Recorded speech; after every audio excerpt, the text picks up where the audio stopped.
J'ai failli ne jamais connaître mon père. Oui, j'ai failli ne jamais connaître mon père. À l'âge de 2 ans, mon père a fait un accident grave de la circulation. Il était encastré dans le véhicule et ça n'a pas été facile pour le sortir de là. La première image que j'ai de mon père, c'était de le voir comateux avec une grosse cicatrice sur la jambe. Voilà le premier souvenir que j'ai de mon père.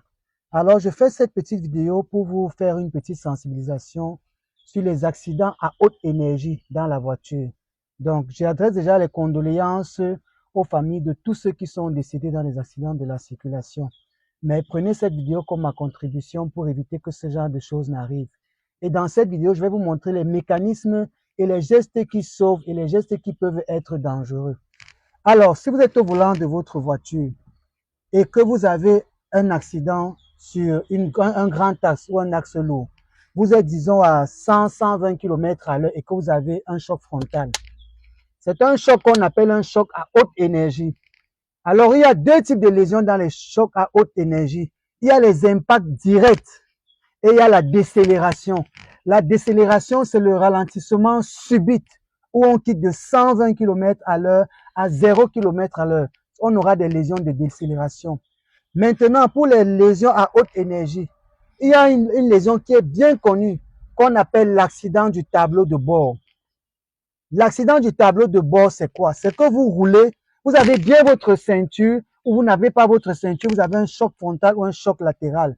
Donc, dans le choc frontal, cette position, votre corps va aller subitement vers l'avant et vos genoux vont taper sur le tableau de bord. C'est ça qu'on appelle l'accident de bord. Donc, quand vos genoux vont taper sur le tableau de bord, toute l'énergie sera absorbée par cette partie du corps et vous aurez des lésions multiples. Les premières lésions, c'est quoi? C'est que vous aurez les fractures du fémur.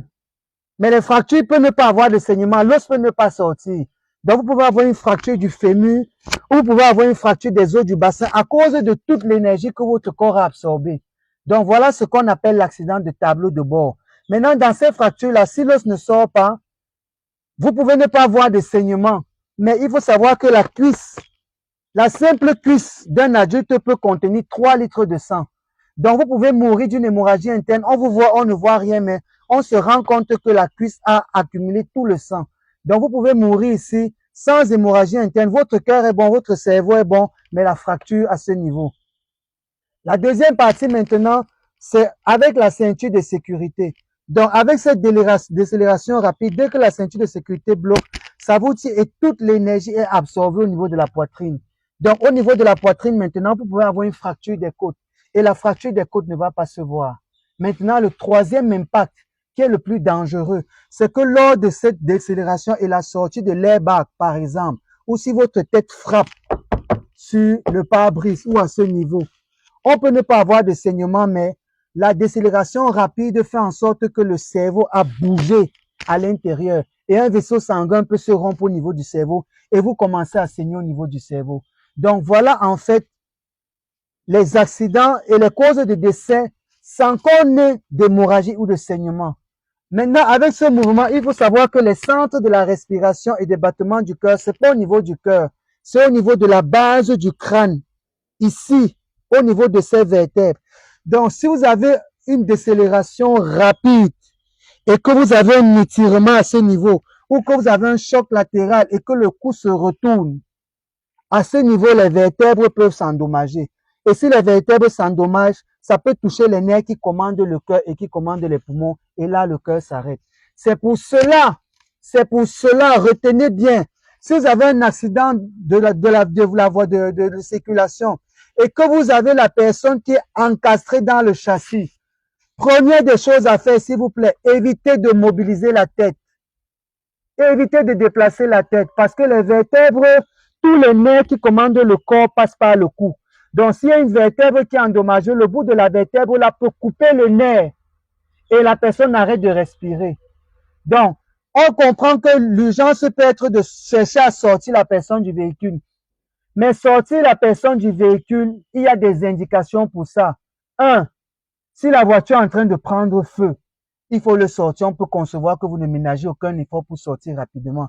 Deux, si la voiture est dans un marécage où la voiture peut s'enfoncer dans les eaux. 3, si vous avez une partie du cadre de la voiture qui coince le corps, qui empêche la personne de respirer, il faut dégager.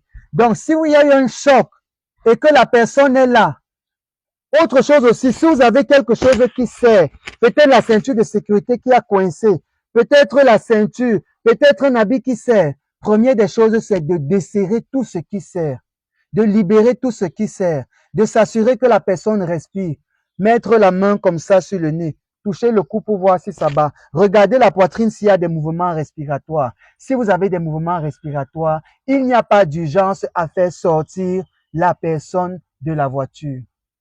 Il n'y a pas d'urgence. Parce que le simple fait, il peut avoir une fracture au niveau des vertèbres cervicales, des vertèbres du dos.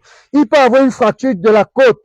Vous savez que de ce côté, il y a le cœur derrière. Donc, s'il y a une fracture de la côte et que la côte est pointée à l'intérieur et que vous essayez de mobiliser la personne, paf, la côte entre dans le cœur et perce le cœur. Et comme la personne est dans le coma, la personne meurt, vous ne savez pas de quoi la personne est morte. Donc, retenez bien ceci. On a les accidents de tableau de bord avec la haute énergie. Les fractures principales dans les accidents de tableau de bord, ce sont les fractures du fémur, ce sont les fractures du bassin. Les fractures qui saignent le plus dans le corps, ce sont les fractures du fémur. Vous ne voyez pas le saignement à l'extérieur. Maintenant, la ceinture aussi peut tirer au niveau du ventre et endommager les intestins. Mais là, généralement, ça ne saigne pas beaucoup. Par contre, la côte qui se perce et entre dans les poumons ou entre dans le cœur va faire saigner dans les poumons. C'est ce qu'on appelle l'hémorragie interne. La ceinture aussi peut endommager ou un choc latéral peut endommager le foie à droite et la rate à gauche. Autre chose, vous avez un accidenté ou un fragment de métal entre dans le corps.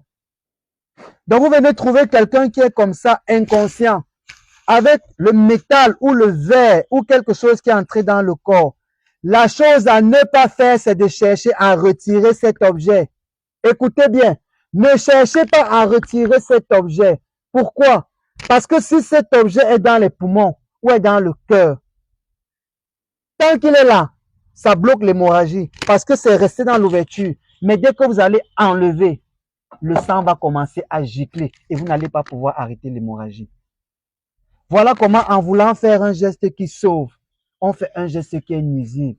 Donc, si vous avez votre personne, si vous trouvez une personne inconsciente dans un véhicule après un accident, ne cherchez pas absolument à le faire sortir. Veillez à ce que les voies respiratoires soient dégagées. Veillez à ce qu'il n'y ait rien qui le retienne.